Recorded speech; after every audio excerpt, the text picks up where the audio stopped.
Gimana kabar kalian pada pagi hari ini? Semoga kita tetap dalam pilihannya dan selalu diberikan kesehatan.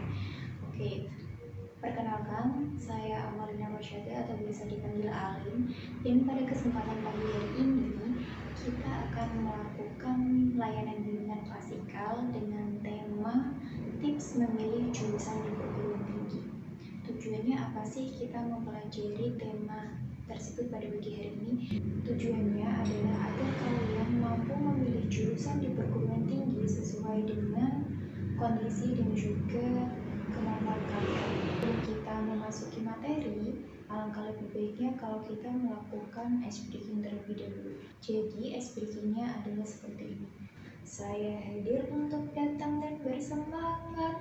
Saya hadir untuk datang dan bersemangat. Saya hadir untuk datang untuk hadir. Saya hadir untuk datang dan bersemangat. Oke, mari kita praktekkan bersama-sama ya. Silahkan berdiri. Oke, 1, 2, 3. Saya hadir untuk datang dan bersemangat. Saya hadir untuk datang dan bersemangat. Saya hadir untuk datang untuk hadir. Saya hadir untuk datang dan bersemangat. Oke, tepuk tangan untuk kita semua. Sebagai calon mahasiswa, kalian pasti merasa bingung memilih jurusan di perguruan tinggi mana yang akan kalian pilih. Dan biasanya ada beberapa pertimbangan sebelum kalian menentukan jurusan di perguruan tinggi tersebut. Untuk lebih jelasnya, apa aja pertimbangan yang harus kalian pertimbangkan sebelum kalian memilih jurusan di perguruan tinggi? Mari kita simak video berikut ini. Tips memilih jurusan di perguruan tinggi. Yang pertama adalah pilihlah program studi yang sesuai dengan cita-cita, minat, dan bakat kalian. Kalian boleh mendiskusikan pilihan kalian kepada teman, kerabat, ataupun orang tua kalian. Dan orang tua boleh memberikan saran atau masukan apapun. Tetapi kalianlah yang akan menjalani sekian tahun proses belajar di perguruan tinggi. Jadi jangan memaksakan diri pada bidang yang tidak kalian minati. Yang kedua adalah biaya. Biaya adalah faktor terpenting berikutnya yang harus kalian perhitungkan, mulai dari biaya pendaftaran, biaya semester, biaya praktikum, biaya KKN, dan selain itu masih ada beberapa biaya tidak langsung yang juga harus kalian pertimbangkan, seperti biaya kos atau biaya hidup, biaya transportasi, biaya beli buku, biaya fotokopi, dan lain-lain. Dan yang ketiga adalah status akreditasi. Status akreditasi sering digunakan sebuah perguruan tinggi negeri maupun swasta untuk mengiklankan dirinya. Status akreditasi menunjukkan mutu atau kinerja suatu perguruan tinggi dalam menyelenggarakan suatu program studi. Status ini diberikan oleh Badan Akreditas Nasional Perguruan Tinggi atau BANPT setelah diadakan penilaian tentang semua unsur yang diperlukan, seperti fasilitas pendidikan, perbandingan dosen tetap dan mahasiswa, kurikulum pendidikan, dan sebagainya. Status akreditasi diberikan kepada suatu program studi di suatu perguruan tinggi dan bukan kepada perguruan tinggi yang bersangkutan. Jadi, perlu kalian pahami bahwa sebenarnya tidak dikenal istilah perguruan tinggi yang terakreditasi, melainkan terdapat satu atau lebih program studi di suatu perguruan tinggi yang terakreditasi. Jadi, sederhananya seperti ini. Jika suatu perguruan tinggi memiliki 3 program studi X terakreditasi A, program studi Y terakreditasi C, dan program studi Z terakreditasi C. Tidak benar jika perguruan tinggi tersebut menyebut atau mengiklankan dirinya sebagai perguruan tinggi yang terakreditasi A. Lalu, bagaimana caranya kita mengetahui status akreditasi suatu program studi di perguruan tinggi? Kalian bisa mengunjungi website perguruan tinggi, di mana biasanya mereka telah menjelaskan segala hal yang terkait dengan perguruan tinggi tersebut di website mereka. Atau kalian juga bisa memperoleh informasi dengan mudah melalui www.banpt.or.id. Yang keempat adalah jalur dan jenjang pendidikan. Berapa lama seorang mahasiswa menghabiskan waktu di bangku kuliah? Selain ditentukan oleh kemampuan mahasiswa tersebut, hal ini juga tergantung dari jalur atau jenjang pendidikan yang mereka ambil. Pendidikan tinggi di Indonesia mengenal dua jalur pendidikan, yaitu jalur akademik atau jenjang sarjana dan jalur profesional atau jenjang diploma.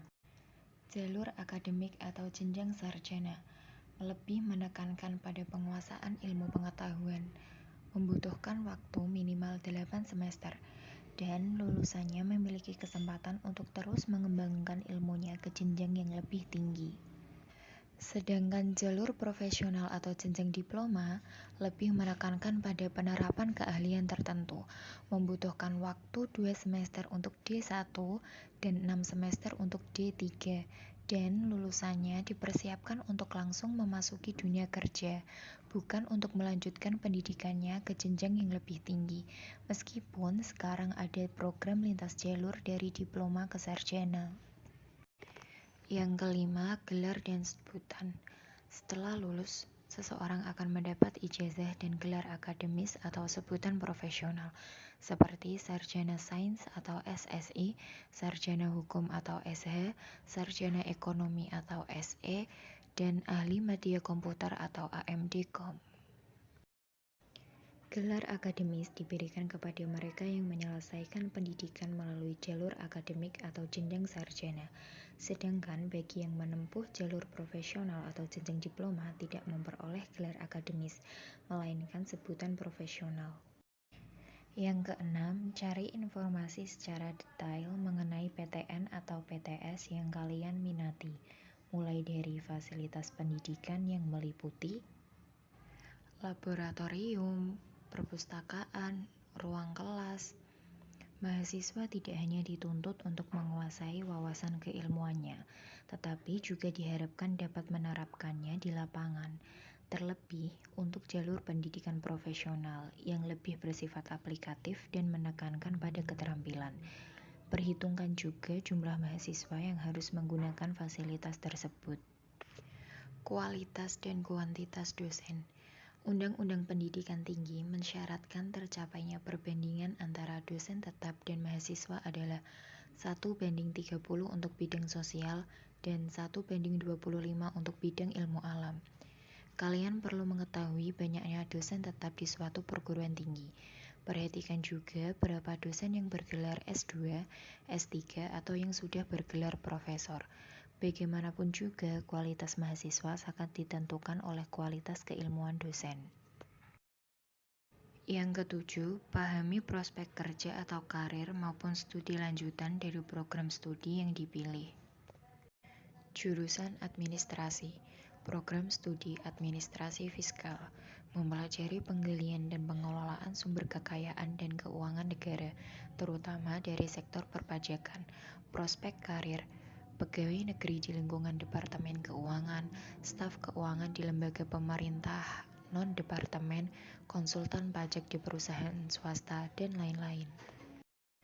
Program studi Administrasi Negara mempelajari tata laksana administrasi penyelenggaraan negara dalam organisasi pemerintahan, meliputi kepegawaian, keuangan, perpajakan, pembangunan, kepemimpinan, kebijakan, dan lain-lain. Prospek karir, pegawai negeri, pegawai lembaga pemerintah non-departemen, dosen, peneliti, dan lain-lain. Program studi Administrasi Niaga mempelajari sistem administrasi perniagaan dalam perusahaan secara multidisipliner, termasuk melibatkan disiplin ilmu politik, ekonomi, sosial, hukum, psikologi, dan lain-lain. Prospek karir, manajer di badan usaha milik negara, manajer di badan usaha milik swasta, manajer di badan usaha milik asing, koperasi, lembaga sosial, konsultan, dan lain-lain. Budaya, antropologi, mempelajari manusia dalam aspek fisik, komunitas, dan kebudayaannya, agar didapatkan gambaran yang lengkap tentang manusia, sehingga bisa menjadi dasar pembangunan sumber daya manusia seutuhnya.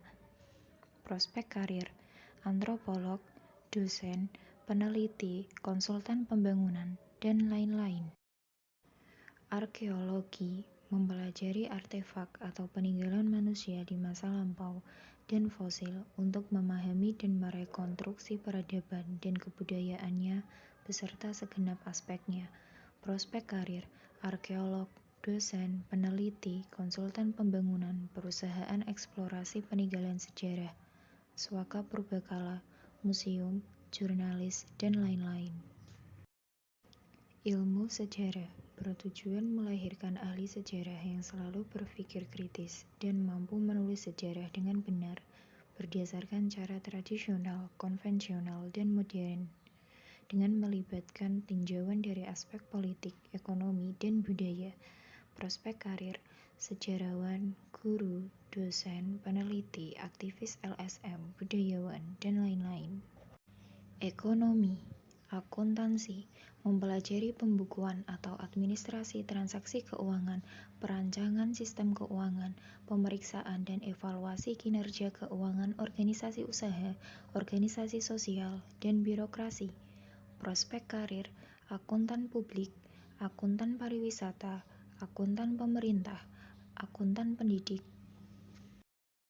Ekonomi pembangunan atau ilmu ekonomi mempelajari seluruh teori dalam ilmu ekonomi yang meliputi ekonomi mikro, makro, dan internasional, perkembangan dan permasalahan perekonomian di Indonesia, termasuk desain pembangunan ekonomi nasional, statistik, matematika, riset operasi, dan ekonometrika sebagai alat analisa ekonomi. Prospek karir, guru, dosen, peneliti, konsultan, birokrat, bekerja di berbagai perusahaan swasta, dan lain-lain. Hukum, ilmu hukum, mempelajari kaidah dan norma yang mengatur tata tertib hubungan manusia dengan manusia, benda, negara, perdata, pidana, tata negara, kriminalistik atau forensik. Prospek karir, pengacara, hakim, jaksa, konsultan hukum, legal officer di semua jenis badan usaha, notaris, peneliti, dan lain-lain. Psikologi mempelajari tingkah laku manusia berupa perasaan, sikap, pikiran, dan lainnya sebagai bentuk ungkapan dari keadaan kejiwaannya, mempelajari segala hal di sekitar manusia yang mempengaruhi perilaku dan perkembangannya. Prospek karir, psikolog, konsultan pengembangan SDM, konsultan di lembaga permasyarakatan, ahli HRD di perusahaan, dosen, peneliti, dan lain-lain. Setelah kalian menonton video materi yang telah saya tayangkan sebelumnya, masih adakah hal yang membuat kalian bingung atau ingin kalian tanyakan? Akhir pertemuan hari ini saya akan memberikan tugas kepada kalian untuk membuat poin karir sederhana mengenai prospek karir kalian di masa depan. Tujuannya apa sih kalian membuat poin karir mengenai prospek karir kalian di masa depan? Tujuannya adalah agar kalian lebih mudah menentukan langkah apa yang harus kalian ambil untuk mewujudkan karir kalian di masa depan. Oke, jelas dengan tugas yang saya berikan? Kalau ada yang ingin ditanyakan, silahkan ditanyakan. Kalau begitu, saya cukupkan untuk pertemuan kali ini. Terima kasih atas partisipasi kalian telah mengikuti layanan bimbingan klasik kali ini sampai akhir. Mohon maaf jika ada salah kata dalam saya menyampaikan materi pada pagi hari ini. Terima kasih atas partisipasi kalian. Wassalamualaikum warahmatullahi wabarakatuh.